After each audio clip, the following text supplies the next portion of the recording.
Hi everyone, Bird here with another Citizen vlog. Look at a game we played back in 1973, but it's more specific to Mike Summerbee as well. Just a couple of things about Mike Summerbee. One of them obviously still with us, isn't he, as a club ambassador? So please join me for the next 10 or 15 minutes as we look back at the 24th of March 1973, a City moment in time.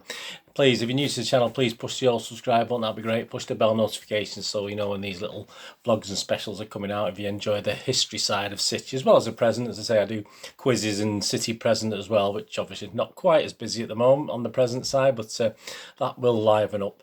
Please make sure your notifications are set to public as well so you get to know about all these. Right. So we're going to have a look at this game, and quite interestingly, we've got Mr. Summerbee on the front cover of it, which is not unusual in those days. This is the game versus Arsenal on the 24th of March 1973. But what it was, obviously, was celebrating Mike Summerbee had played 500 league games, so he'd actually played five, not just for City, obviously for Swindon as well, etc. But more on that in a moment. So it was celebrating his 500 league games. So there's a couple of things in it. We had Malcolm Allison was still the manager as at that time. More on that in a moment. But his pre-match talk was basically just about Mike Summerbee. I'm just quoting from his actual piece here in the programme. Although this is a team game, I want to single out one player today, Mike Summerbee, who has now reached the 500 league mark. In some ways, he's unique. In others, he'll be the first among hundreds. Mike is a great professional. He complains loudly about my training methods. He believes he's worked too hard and should be allowed to prepare in other ways for matches. A little bit lazy, Mike, by the looks of it. He's temperamental on the field and too often gets into trouble. But behind all that, he's a dedicated footballer, and despite the smokescreen he puts up from time to time, he's a wonderful example for younger players. Mike's upbringing was a tough one, but he was lucky to have a father who was a professional, and then a manager. Yeah, his father and uncle were both football players. Mike was still young when his father died, but by then he had instilled into him certain basic truths about getting to the top: hard work, skill and bravery. He's without doubt the most consistent player I've had in the 8 years I've been at Main Road. I'm sorry to say he will be impossible to replace when his career comes to an end. Mike is 30. If he wants, he has 5 years left. He had a little bit longer than that because he trains hard and complains, and he's basically a good athlete. Name me a better winger over the last 8 years. You can't. Wingers are out of fashion, which is Mike's bad luck. But if he had played in a country like Brazil or West Germany, even there he would have been considered for the national team more often. Too much is asked of professional footballers, I believe, if they are in successful teams. I'd like to see a lot of things change, but it seems to be only wishful thinking. So a lot of footballers will be clocking up 500 games. They have Mike Summerbee's qualities only in part: physical strength, mentally to be able to cope with the stress and tension of the game after game, and morally are good competitors. The moral side of it is important. Mike gets a lot of stick from opponents, too much in fact. He doesn't get the protection he needs. He invites trouble because his control is so close and he's prepared to shield the ball in the tightest situations. The penalty of that bravery is a continual sequence of bruises and 3 fractures since I've been here. No wonder he gets upset at times.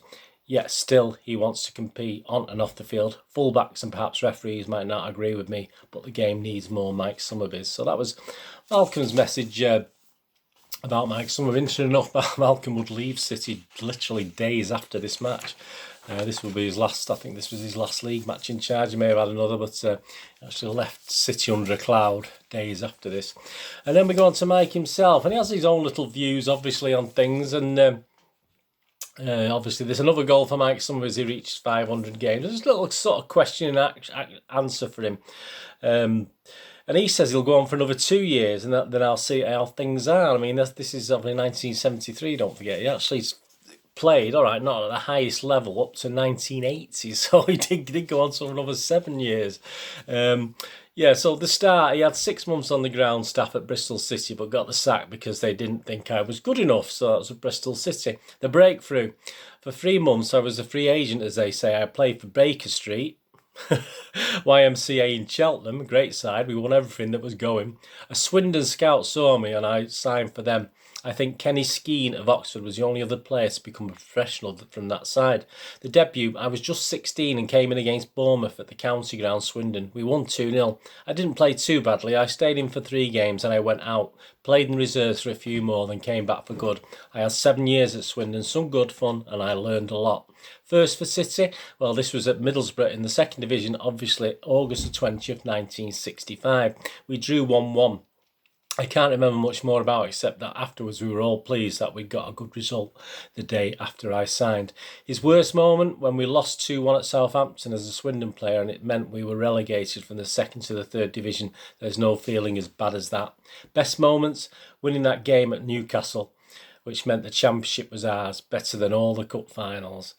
Best opponent, Ray Wilson. Well, yeah, Ray Wilson was a left back from Huddersfield who went to Everton in 1964, and it was an England international, Ray Wilson. So his best opponent, Ray Wilson, the best in the world at the time. I usually reckon to beat my fullback once or twice in a game, but I never got past Ray.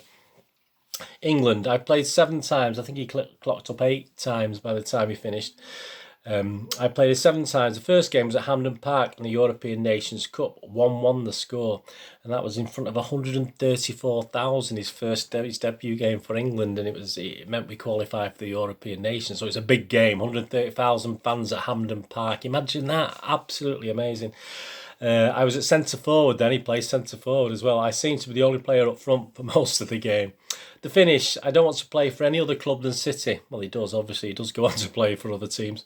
I'll go on here as long as I'm useful and still enjoying playing. After that, it will be business. It will be business full time. The facts. He'd made 218 league appearances for Swindon, 282 so far, as at this day, as at the 24th of March 73. I never thought I'd see this day when they gave me the boot at Bristol. So it's quite funny. Obviously, Bristol City didn't sort of think much of him. Just a little bit. I mean, he's born 15th of December 1942, so he's a war baby. So Mr. Summerbee. And he obviously was at Preston. Born in Preston, and then he went to Swindon and played there between 1959 and 1965. My birth date, 1959. He came to City and stayed 10 years, 65 to 1975. With over 450 appearances. He cost City 35,000 when we bought him from Swindon, which wasn't a mean amount in those days.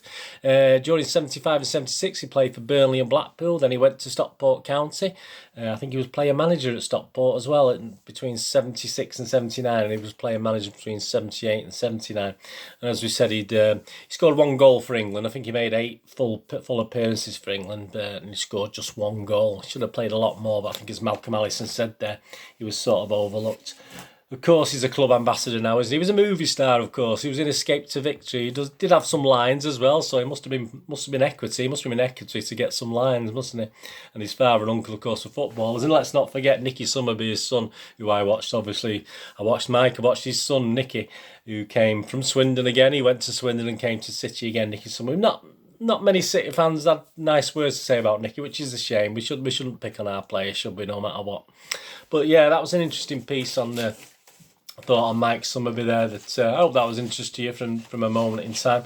And just looking through this, other little things that took my eye in the magazine. There's a great image, and obviously, look at the kit. Obviously the red and blue stripe it would have been across the shirt. I don't think it was red and black stripe then. Tony Whelan and Colin Bell there. And obviously Tony Whelan's an interesting one, isn't he? I mean, he made his first team debut at West Ham the week before this game. So he might be an interesting one to pick up on in the future. Tony Whelan is not one that many people particularly know about. Looking at the league as it stood then, obviously not having a great season.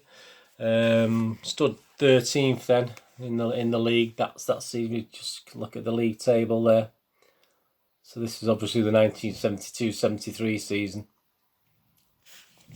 And if you look in the middle, obviously we've got the lineups, haven't we? With City, we've got Corrigan, Buck, Donachie, Doyle, Booth, Jeffries, Derek Jeffries, Summerbee, Bell, Marsh, Lee and Towers were in the original lineup. Arsenal, you have people like Bob Wilson, Pat Rice, Frank McClintock, George Armstrong, Alan Ball, John Radford, Ray Kennedy. I mean, I think they've done the doubles, haven't they, a couple of seasons earlier, or the season earlier. So, I mean, two great teams there. And if you look at the price of things as well, there, Ipswich, £2.50 to Ipswich Town.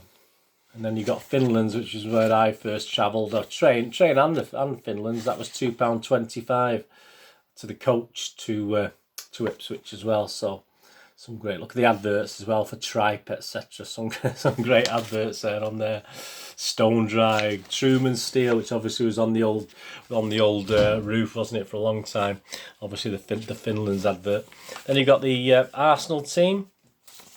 Interesting lineup there for Arsenal with the old stadium in the background there. Familiar to Arsenal fans and City fans at the time if you knew your football in those days as well. Some great players in that Arsenal team. And Bertie Mee was the manager. Alan Ball's in there as well. Oh, some great stuff. Bob McNabb. Some great names that you probably remember. There's a piece, obviously, I'm not going to read it about Gerald Sinstadt was one of the commentators, biggest commentators at the time. He used to do Kickoff, which was on ITV. So Gerald Sinstadt, you remember that? It's fantastic. And of course, I always remember this girl. I never knew who she was, but they obviously always advertised the City Bingo. And they had this girl, very, very typical 60s look that, wasn't it? 1973 though, so it wasn't really a 70s look, I don't think. That it was certainly, perhaps early 70s, yeah, it certainly was. And then look at who we got there, Mr. Peter Swells advertising his the finest record department in the area. Well, we certainly know about Mr. Swells, don't we? And there's a great action picture actually of City against Coventry with Tommy Booth scoring a goal. Fantastic image there. The Kippax in the background. I think we got beat 2-1 that game as well, which is a great shame. And of course, we always had an advert for that. And I actually spoke to Colin Bell at this address many, many years ago in the late 80s. His Bell Waldron restaurant. I actually got hold of him and spoke to him for a few minutes. Although at the time he did say he wasn't that bothered about football. Which is about 1988, 89. So there you go. He's obviously came back, didn't he? But he said he wasn't overly bothered about football at the time, but I spoke to him at that Bell Waldron restaurant. So how did the game finish, this Arsenal game, City versus Arsenal, 24th of March 1973? Well, another 2-1. I mean, obviously that was showing a Coventry defeat with Tommy Booth scored, and Tommy Booth scored again for this game against Arsenal, and there's a crowd of 32,031. But unfortunately, we lost 2-1. And Arsenal themselves were going to be disappointed. They were going on to finish second in the league to Liverpool that season. Anyway, hope you enjoyed that. As I say, more moments in time. Just having a look back at that programme. Obviously talking about Mike Summerbee. Hope you enjoyed that. And you had any comments or memories of Mike Summerbee? I remember he had a little pub near the Etihad, didn't he? When it first there. I remember going in there a couple of times. He opened a pub, didn't he, Mike Summerbee pub. But obviously we got the Summerbee bar, haven't we, at Etihad and stuff like that. But I'm sure we'll be touching on Mr. Summerbee again. But I just thought it was nice with his 500th game just to have a look through and call it a moment in time, just to have a look. And he actually played over 860 games in total. I mean, he ended up at Mosley in 1980 after Stockport County. He played for Mosley. So they 860 games plus, so unbelievable. And you think of Alan Oakes, obviously was a City guy once, and played over 600 odd for City, but 800 odd games. And he was only giving himself a couple of years in 1973, wasn't he? He went on to 1980. Anyway, hope you enjoyed that. Let me know in the comments what you think.